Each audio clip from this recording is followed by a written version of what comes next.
Can you all see the presentation? Yes, ma'am. Right. So in the yesterday's class, we have started our new module, that is business continuity, how to ensure business continuity by making the information available all the time to the organizations who requested for storage services. So we are now proceeding with the further topics. So let us first see what are the consequences of downtime. This I have given an introduction in the yesterday's class, but because it is important, let us have a quick recap on this and then go to the other topics.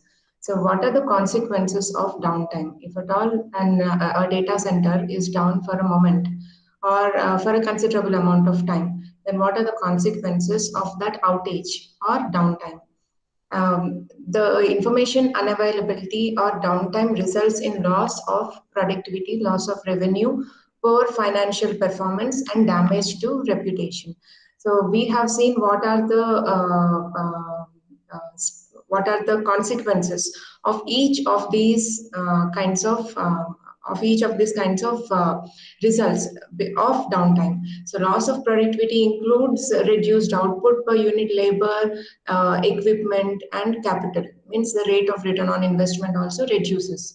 And loss of revenue includes direct loss. It can be a direct loss or compensatory payments because the workers have to work overtime, and equipment they have to pay on equipment and they have to pay for future revenue losses and billing loss and investment loss. All these come under loss of revenue. And poor financial performance affects revenue recognition, cash flow, discounts, payment guarantees, credit rating, and stock price. So I have explained you how a poor financial performance of any organization can affect its stock price in the market. And damages to reputation may result not only losses for any organization at current point of time, but also in future it may result in losing the clients or not getting new clients because of the bad reputation gained by that organization. And other possible consequences of downtime include the cost of additional equipment rental, overtime, and extra shipping also. Now, the business impact of downtime is the sum of all losses sustained as a result of a given disruption. And an important metric for this is average cost of downtime per hour. So if you want to calculate the average cost of downtime per hour, means when a storage service provider is not able to provide access to the organization's information, their clients' information, then what is the average cost of downtime per hour for that organization? That provides a key estimate in determining the appropriate business continuity solutions. So how does it affect the business continuity solutions? If the average cost of downtime per hour is more, then the downtime effect on the business may be more. But if the average cost of downtime per hour is less, then it may not influence much on the business of that organization. Right? So this average cost of downtime per hour helps any organization to strategize their business solutions. Now, how is it calculated? Average cost of downtime per hour is calculated as the sum of average productivity loss per hour, means how much productivity is lost in an hour, plus average revenue loss per hour. This also I explained you clearly. Average productivity loss per hour means because of information unavailability, the people may sit idle, not having any work to do on that bit of information. Now, their work hours are lost, man hours are lost, right? So that results in productivity loss.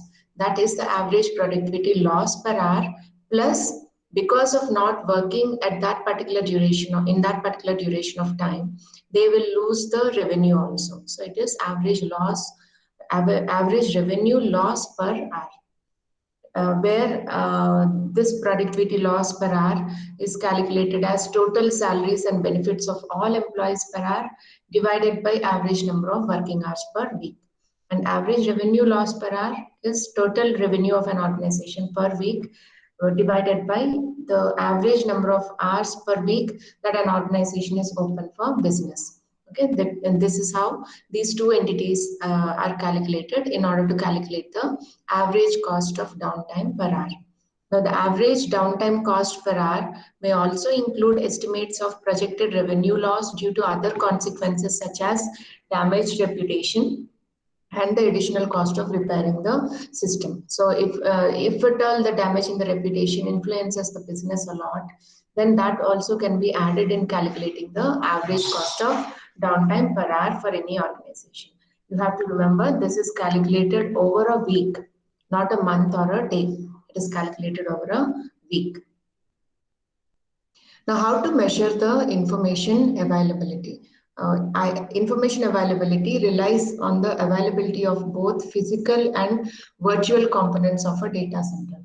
So we have seen what are the physical and virtual components of a data center, right? The tangible components as well as the intangible components. All these form together the components of a data center, and information availability depends on these physical as well as the virtual components of the data center. And failure of these components might disrupt the information availability. Hereafter, if I use IA, it is information availability. Now, failure is the termination of a component's capability to perform a required function. That is the general description of failure. Now, the component's capability can be restored by performing an external corrective action, maybe with human intervention, such as a manual reboot, repair, or replacement of the failed component. We do not know where the failure arises. It may be a system failure, it may be a software failure, or it may be a component failure. So based on the type of failure, it demands whether it is an automated correction or whether it is human intervention, whether the correction has to be made by human intervention. Now, repair involves restoring a component to a condition that enables it to perform a required action. So these are the two formal definitions of failure and repair. Failure is the termination of a component's capability to perform a required action, and repair involves restoring a component to a condition that enables it to perform the required action. Now, proactive risk analysis. Proactive risk analysis has to be performed in order to ensure business continuity. Then what is this proactive risk analysis? It is performed as part of the business continuity planning process, considers the component failure rate and average repair time. So what is the rate at which the components fail and also the average time taken to repair that component and restore it back to action, that are measured by means of two entities. They are mean time between failure and mean time to repair. Very important aspects you have to understand about. These two entities are called as mean time between failure and mean time to repair. Now we are going to see about these two topics in detail. Mean time between failure is the average time available for a system or component to perform its normal actions between failure. Say at T1, a component has failed and restored, and again it failed at time T2. Now, the time between these two intervals where the component is able to perform its actions, normal operations, is called as mean time between failure. This applies to any component in the data center. It is the average time available for a system or component to perform its normal operations between the failures. Here we have taken the time of failures as T1 and T2. So if the component is able to perform its normal actions between this interval, then we call it as mean time between the failures T1 and T2. Now it is the measure of system or component reliability and is usually expressed in hours. So when we say that the mean time between failures is larger, then we say that the component is more reliable. But if the mean time between these two failures are the duration is very short, in that case, we say that the component is not reliable because it is failing frequently. Say you have the time interval T1 and T2 as some 7 days, and again another time interval as 1 month.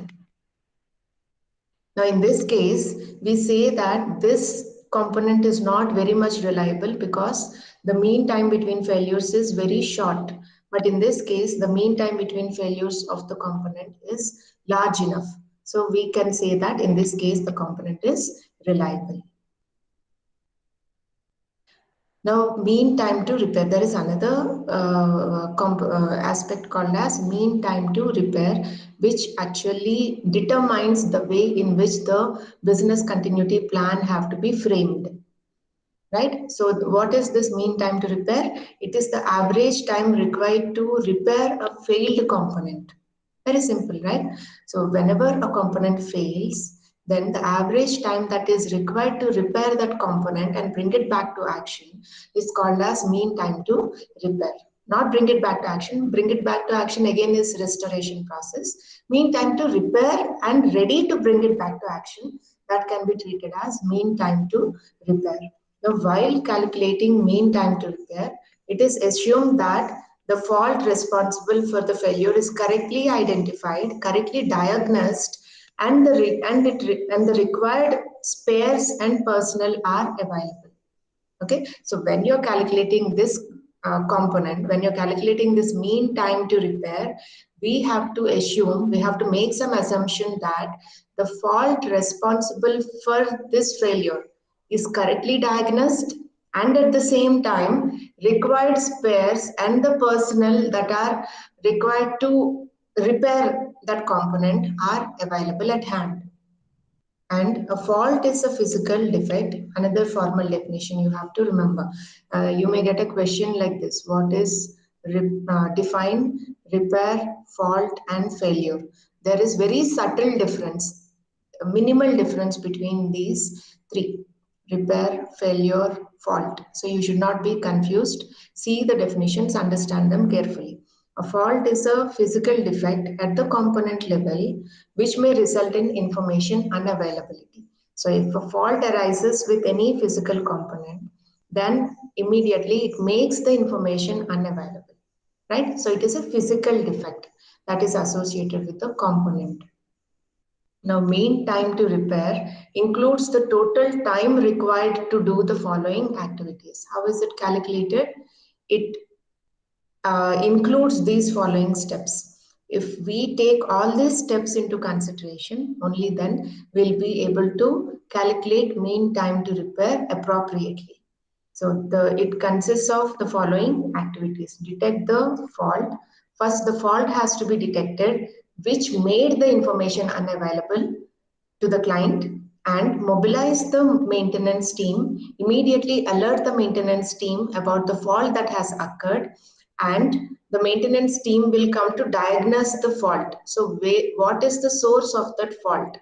Which component arise that fault, and what is the source of that fault?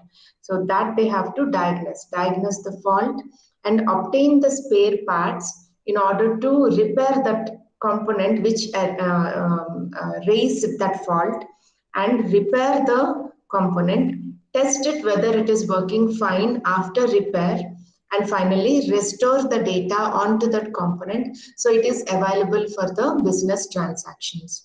Right? These all together will help us to calculate mean time to repair. Now this figure, what I have given here, illustrates the various information availability metrics that represent system uptime and downtime. So this figure is very clear. It is self-explanatory, where you can see various components, various metrics, availability metrics, and what is considered as uptime and downtime. Now you can see here when the incident occurred. Incident means here in the case of this figure, it is failure. Whenever the incidents of failure occurred and when it is detected. See the figure carefully. When the incident of failure occurred and when it is detected. The time between these two events is called as detection elapsed time. So the failure has occurred, but it took a moment to detect that error. So that time elapsed, that time passed on before detection of the failure, that is called as detection elapsed time. right? Now, the time between detection, okay, it is detected that a fault has occurred, a failure has occurred, and the correct diagnosis of that failure means which is the root cause of that failure, what is the source of that failure, which component has failed. In order to diagnose that, it takes some time, right? So the time between detection and diagnosis is called as response time. So the time taken from between the detection and to correctly diagnose the failure where it has occurred, that is called as the response time. Now after diagnosis, they have to repair the component either as it is or by adding some spare parts or completely replacing the component, right? So that is called as repair step and restore it. So after the diagnosis, the time taken to repair the component and restore it back to action, that time is called as repair time. And now, when the restoration is done and it is put back to action, okay, after repair and restoration means deploying it in the original network. Now, after deploying it in the original network and bringing it back to actions, recovery, that is called as recovery time, the time between restoration, deploying it back to the network or architecture and recovering it back to actions, that is called as the recovery time. Now, again, after recovery, there is a chance of that component failing again, but not immediately, after some duration of time.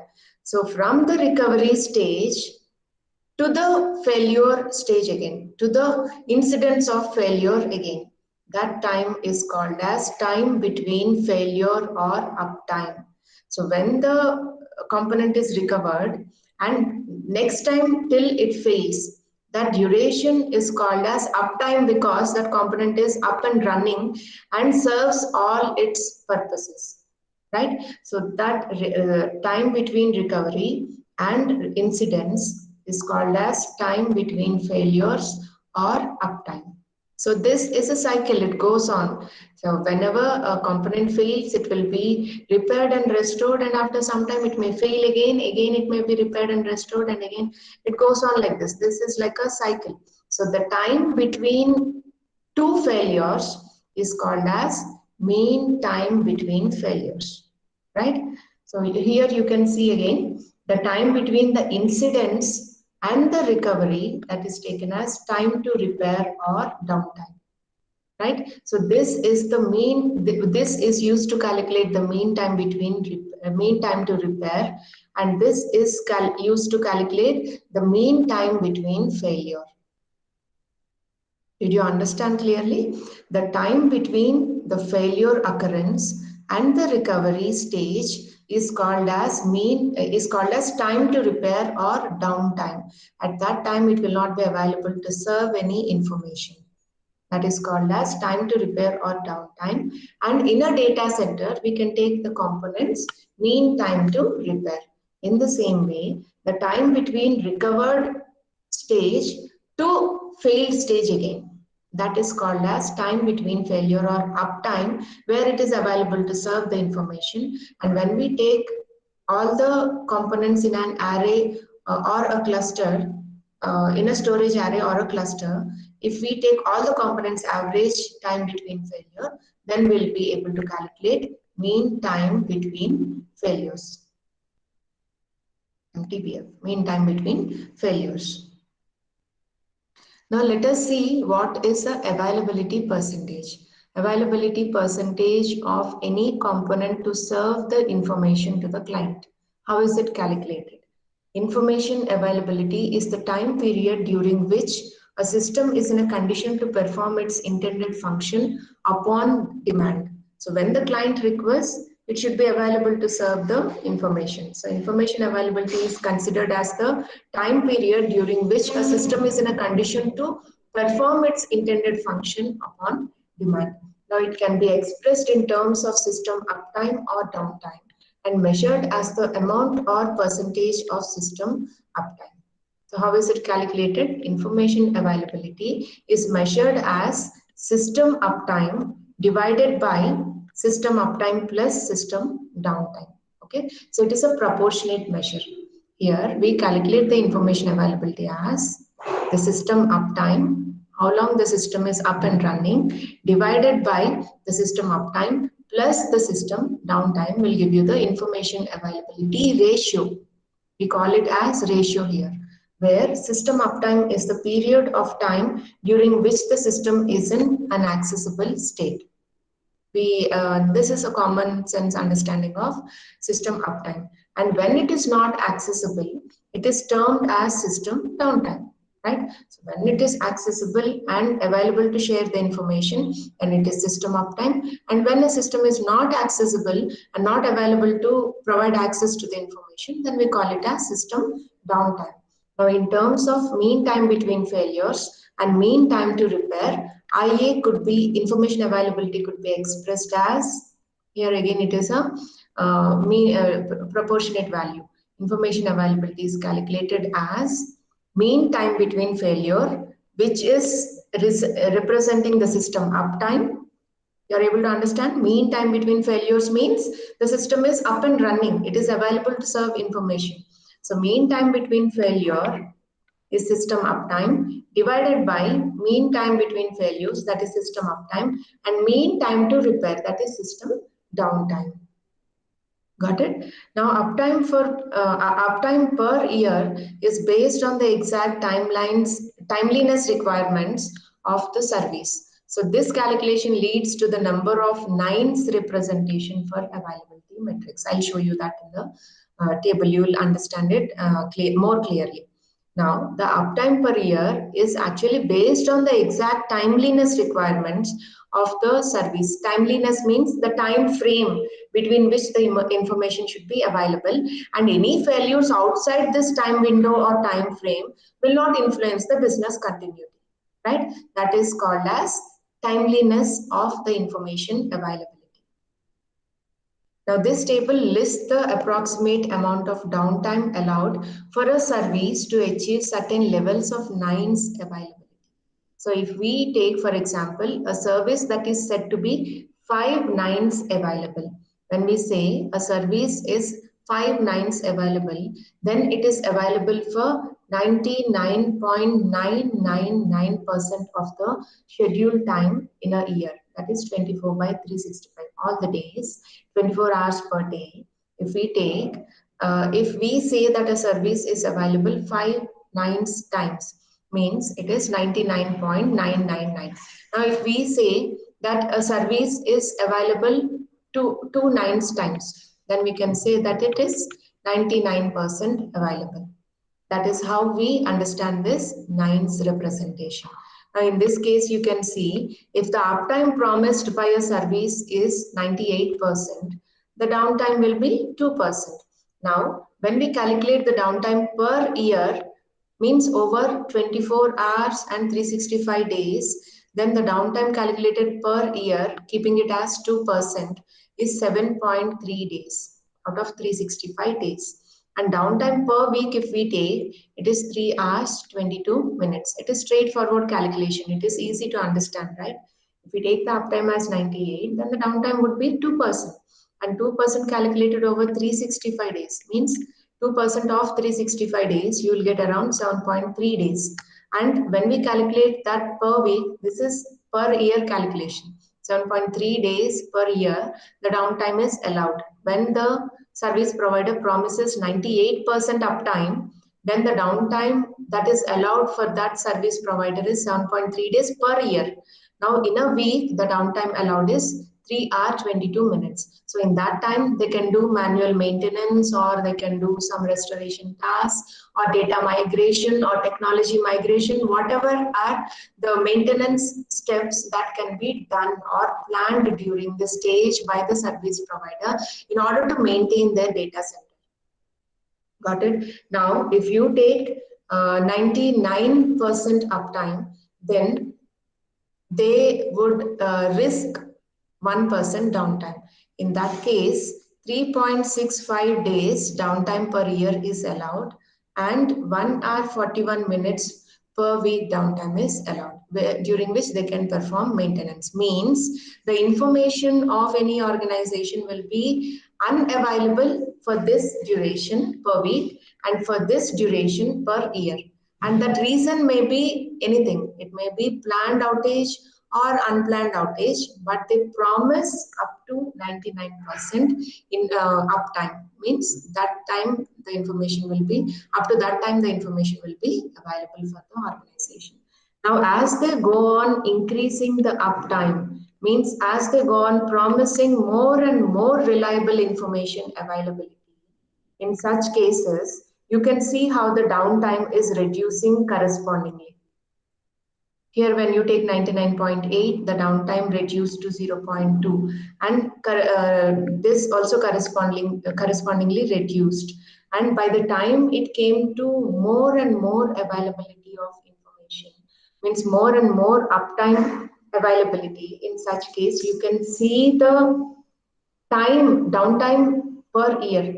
It is not more than 31.5 seconds, and downtime per week, it is not more than 0.6 seconds. Means any data migration, any maintenance task has to be done online and synchronously. Means that information will be available all the time. It is promised. It has promised its availability all the time. Continuously, the information is available, and even the planned outages will not disturb this information availability. Right? So this is done by making all the maintenance activities online without disturbing the business transactions. Right? So because of the technology advancements, this online activities of maintenance and other things have taken place where it will not interrupt the business operations and it will not encounter any downtime in any case. Okay, that is how the service providers are promising the information availability. Now let us see some business continuity terminologies so that hereafter, whenever we refer to these terms, you should be able to understand the underlying meaning of it. Now, what is disaster recovery? Disaster recovery is whenever a disaster has occurred, in this data center case, it may be man-made disaster or it may be a natural disaster. Now, natural disaster can be floods, earthquakes, fire. Man-made disasters can be manual human mistakes or fire because of human error, safety hazards. All these come under man-made disasters. Now, whenever a disaster, such kind of disaster occurs in a data center, now how does the recovery operation should take place? Okay, but before going to that step, let us see what exactly is disaster recovery. This is the coordinated process of restoring systems, data, and infrastructure required to support ongoing business operations after a disaster occurred.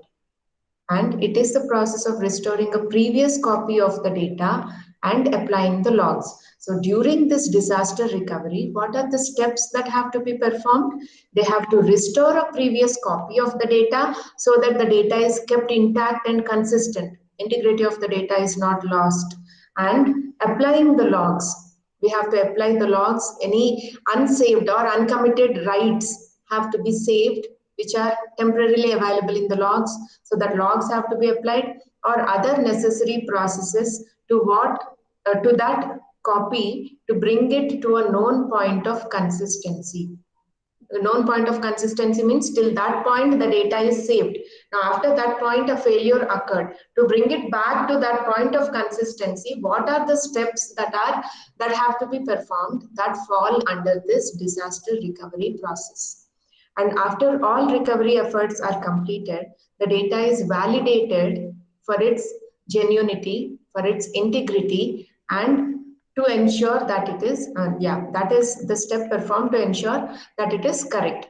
So after all the efforts that are taken to complete the recovery process, the data is validated to ensure that it is correct and intact. Means the data is not corrupted because of this failure. It is still in its original state. That is, these all fall under the disaster recovery. Now, what do you mean by disaster restart? This is the process of restarting business operations with mirrored, consistent copies of data and applications. So, uh, when a disaster has occurred, the process of restarting the entire business operations after restoring a component that has failed, the process of restoring business operations back to that component by taking the mirrored consistent copies. See these two terms, these are very important.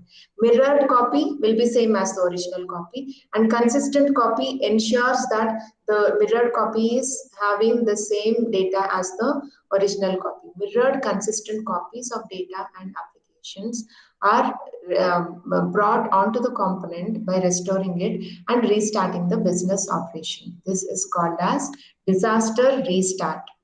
Now there is another term called as recovery point objective. Another two important terms you have to remember: recovery point objective and recovery time objective. Understand these terms carefully because they are not having very narrow difference. So you should focus in order to understand them clearly. Recovery point objective is the point in time to which systems and data must be recovered after an outage. So you have save points, checkpoints in DBMS, you remember? So whenever you have a checkpoint, up to that point, the data is completely saved and it is consistent.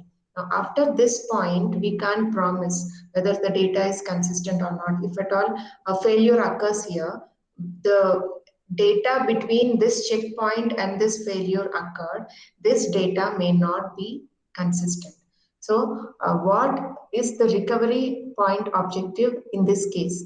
This is the point in time to which the systems and data must be recovered. Say here an outage occurred, then from this outage to the point where the systems and data must be recovered is called an outage. So till this point the data is consistent, but after this point when the outage occurred, how do we recover this data that may be lost due to failure? How to recover that data? That point, that point is called as recovery point objective. This is the point in time to which systems and data must be recovered after an outage to keep the data consistent, to save the data from losing it. Now it defines the amount of data loss that a business can endure.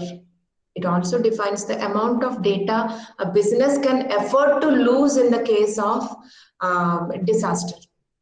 Okay, so up to some extent, if it can afford to lose the data, and most of the time the data is very critical to the organization.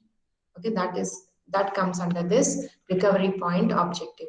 Recovery point objective defines the amount of loss a business can endure, a business can afford losing the data. Okay, and a large RPO signifies high tolerance to information loss in a business. Say this is a checkpoint 1, and after this data is not saved and a failure has occurred at this point. Now, if this amount of data is more, if the RPO, if the recovery point objective means this amount, this point, the duration is more, in that cases, we can say that the organization is more tolerant to disasters. But if it can't afford this much of information loss, it can afford only a very small amount of information loss. In that case, we say the RPO of that organization is very small, means the tolerance of the organization to information loss in case of a disaster is very, very less in this case. But in this case, it is high. Right? So if the data is very critical to the organization, they keep the RPO, recovery point objective, as less as possible because they can't afford to lose any information in the case of failures. But if the information of the organization is not too critical, then they can afford to lose some amount, considerable amount of data, not a problem. In that case, the RPO would be large enough. Now, based on RPO, organizations plan for the frequency with which a backup or replica must be made. Then what is the importance? What is the significance of this recovery point objective while planning the business continuity? The organizations can plan for the frequency with which a backup or replica can be taken. Now, if you take this organization where the RPO is too high, means it can tolerate the data loss up to more extent. In such cases, it can take backup with less frequency, means it can take backup per week or per month. But in this case, where the recovery point objective is very small, the business can't afford to lose any data. In that case, it has to take frequent backups. So the backup can be taken maybe every 24 hours or every alternative days in order to get the data consistently, in order to not lose the data in the case of failure.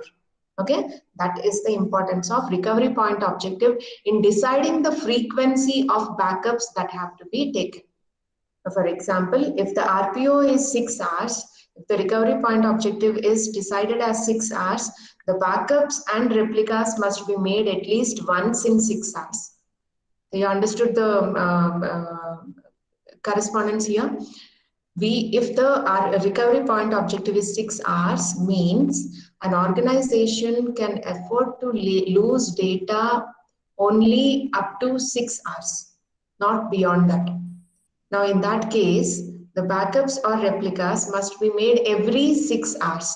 Means if a backup is taken at this point T1 and after 6 hours, again the backup has to be taken. Now, between this time, if a failure occurs, the organization is ready to lose that data. Okay, so that is the frequency. Some organizations may give this RPO as just 1 hour or just 30 minutes, means they can't afford to lose data more than that. That is the importance of RPO in deciding the frequency of taking the backup or making the replica of the data. Students, just remind me when it is 9:30. So RPOs and their ideal recovery strategies. Now, what would be the duration of RPO and what are the ideal recovery strategies associated with them? That we are going to see now.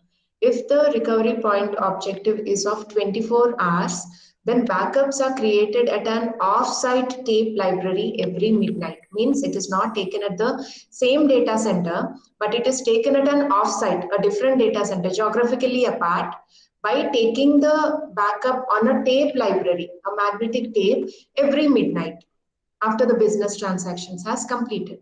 Okay, or after the business transactions come down to a manageable range.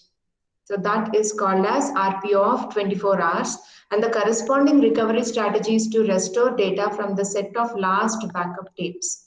So if at all a failure occurs, then the strategy to restore the data from the set of last backup tapes can be implemented. And if the if the recovery point objective is of 1 hour, then shipping database logs to the remote site every hour. For every 1 hour, the database logs have to be shipped to the remote site, and the corresponding recovery strategy is to recover the database to the point of the last log shipment, which is done just 1 hour before. Okay, it should be in that way that the strategy has to be implemented. Now, if the RPO is in the order of minutes, then mirroring data asynchronously to a remote site. Now, if the recovery point objective is in the order of minutes, means the organization can't afford any data loss. In such cases, the data has to be mirrored asynchronously. Duplicate copies have to be created asynchronously without any delay in taking the backup to a remote site, and it is always an online activity.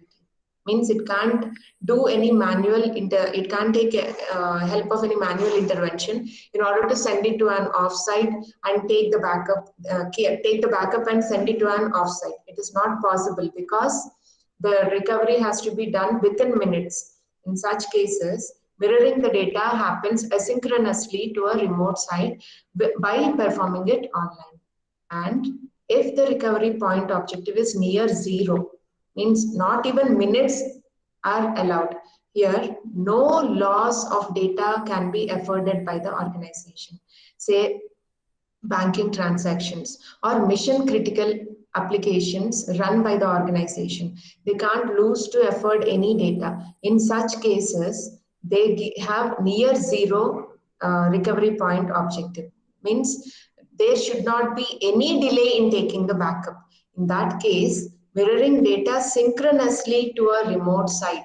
Synchronously means you give the backup to a remote site, immediately the backup will be available within seconds, fractions of seconds, the backup will be available to the organization. In case of a failure, this backup will be available to be active and running so that the client doesn't see any interruption in the business cycle. Okay, that is the speed at which near zero RPO will take the backups and keep the information available in case of failures. Now, if you take recovery time objective, RTO, recovery time objective is the time within which systems and applications must be recovered after a downtime or after an outage. And it defines the amount of downtime that a business can endure and survive. So up to what extent of time a business can afford this downtime? A business can afford information unavailability. That is explained by recovery time objective. Now, businesses can optimize disaster recovery plans after defining the RTO for a given system. So when we take RTO for a given system, based on that only, the disaster recovery plans can be optimized in order to ensure business continuity. For example, if the RTO is 2 hours, it requires disk-based backup because it enables a faster restore than a tape backup. When we take the backup on a tape, it takes some time in order to load the tape drives, mount the directory structure, and then get the data back to operations. That will take some time. But if it is a disk-based access, you can just plug in the disk and get access to the information that is taken as a backup. That is why if the RTO is 2 hours, means if the recovery time objective is too small, means the downtime that can be allowed for any organization is very, very small. In such cases, rather than taking the backup on a tape drive, better take it on a disk-based, better take it on a disk so that the restoration will be faster. However, for an RTO of 1 week, means you have sufficient amount of time to restore the operations of the business. In that case, you can take the backup on tape drives, which will meet the requirements. You have sufficient amount of time, ample amount of time in order to restore. In such cases, you need not waste investment on taking the backup on only disks, which are little costly, but you can take the backups on tape drives and get them within this time of restoration. Now here again we have RTOs and their ideal recovery strategies. If the recovery time objective is 72 hours, then restore from tapes available at a cold site.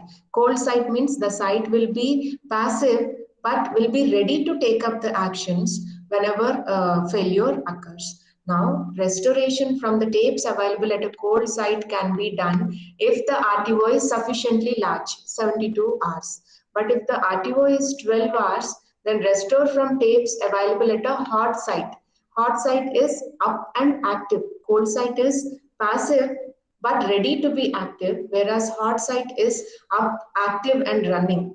Now, in that case, restoration from the tapes available at a hot site can be taken if RTO is 12 hours. But if RTO is brought down to very few hours, in that case, use of data vault at a hot site can be done. Usage of data vault at a hot site can be done. Now, I'll explain you what is this data vault in the coming up slides. And RTO of a few seconds. If the recovery time objective is too small, means the organizations can't afford more time to restore the operations. In such case, cluster production servers with bidirectional mirroring. Bidirectional mirroring means you make the mirror copy, immediately it will be available to perform any restoration operations. right? So cluster protection servers with bidirectional mirroring, enabling the applications to run at both sides simultaneously. Okay, that fast will be the recovery process. Now this is explained. The strategies to meet RPO and RTO targets are explained in this figure. If you take recovery point objective here, if the recovery point objective is in extent of weeks, then you can take the backup on tapes. But if it is in the extent of days, then you have to do periodic replication.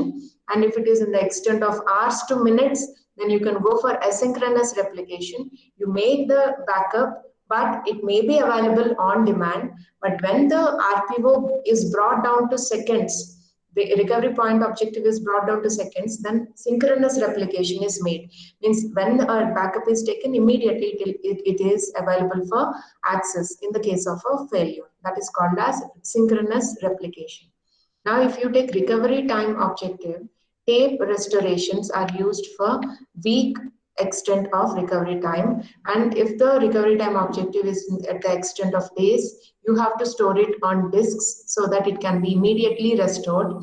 And if it is in the terms of hours or minutes, manual migration can be done. And if it is in terms of seconds, then global cluster can be used so that immediately it can be restored without any delay in the business operations or interruption to the business operations. Now there is further terminologies. Here we have another term called as data vault. I have quoted this term previously here, right? Data vaults. If the RPO is a few hours, we use data vault at a hot site. And what is this data vault? It is a repository at a remote site where data can be periodically or continuously copied so that there is always a copy at another site. And that copy can be on a tape drive or on a disk. That is called as data vault. And what is a hot site? A site where an enterprise's operations can be moved in the event of a disaster immediately, because that site is also, alternative site is also up and running. It is in its active state. And it is a site with the required hardware, operating system, application, and network support to perform business operations, where the equipment is available and running at all the times. It is continuously active to take up the restoration task immediately when a disaster occurs. That is why it is called as hot site. When we take cold site, it is a site where an enterprise's operations can be moved in the event of a disaster. But what is the difference from hot site? With minimum IT infrastructure. It has minimum IT infrastructure and environmental facilities in place, but not activated. It is not activated means it doesn't require all the cooling mechanisms and all. So it is just taken as an alternative site where the operations can be restored in the event of a disaster.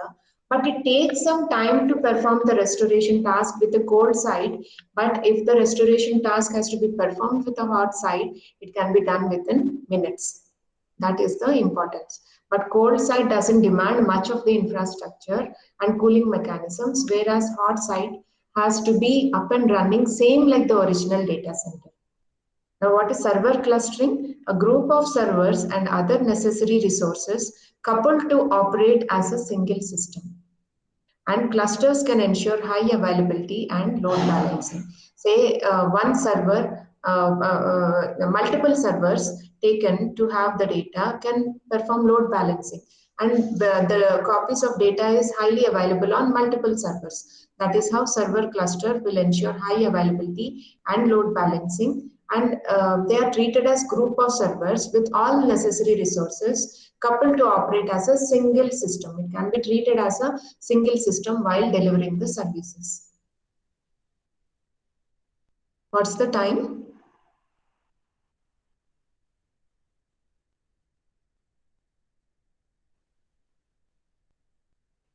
Students, are you there? 9:27. Okay, and then let me complete this. This is another important question, business continuity planning life cycle. What are the steps associated in business continuity planning life cycle? Say, if I talk about disaster management life cycle, then always that is a cycle where in disaster prone areas where the disaster is prevalent, like earthquakes and floods. The people live there, but they have to be prepared to face the disaster at any point of time. So that has some steps which has to be performed in a cycle. That is preparedness, response, recovery. And again, when the disaster may occur, they should be prepared. And when the disaster occurred, they should respond to it in an effective way and recover from the disaster, and again be prepared for the next disaster. So it is like a cycle. So we can take the steps as preparedness, response, and recovery. And after recovery, again, they'll be prepared for the next disaster if at all it may arise. In the same way, business continuity, in order to ensure business continuity, we have life cycle, steps in a life cycle. We have to plan the appropriate steps in the life cycle. So business continuity planning must follow a disciplined approach like any other planning process, and organizations today dedicate specialized resources to develop and maintain business continuity plans. So as important as the business operations, business continuity is also important for any organization. So they have dedicated resources in order to maintain this business continuity plans. From the conceptualization to the realization of the business continuity plan, a life cycle of activities can be defined for the business continuity process. So what are the steps in this business continuity? There are 5 stages in order to ensure business continuity in any organization. They are establishing objectives in order to ensure business continuity, analyze the objective, analyze the requirements, design and developing, implementing, and finally training, testing, assessing, and maintaining. These are the important steps, and they can be represented like this as a cycle. Observe this goes like a cycle. It is not that it comes to a dead end. The business have to ensure, the organizations have to ensure business continuity as long as the business is existent in the market, right? So it is a continuous process. In order to assert that, in order to show that fact, it is represented as a cycle of stages, cycle of steps. Not yet. It is there, it's working. Okay, so these are the steps under business continuity planning life cycle. I think we are low with time, so we'll do it in the next class. What are the objectives and how the planning is made, how the objectives are analyzed, how the requirements are analyzed, how the planning is made, and how it is maintained. That we'll see in the next class. Am I going fast? You're able to understand, students?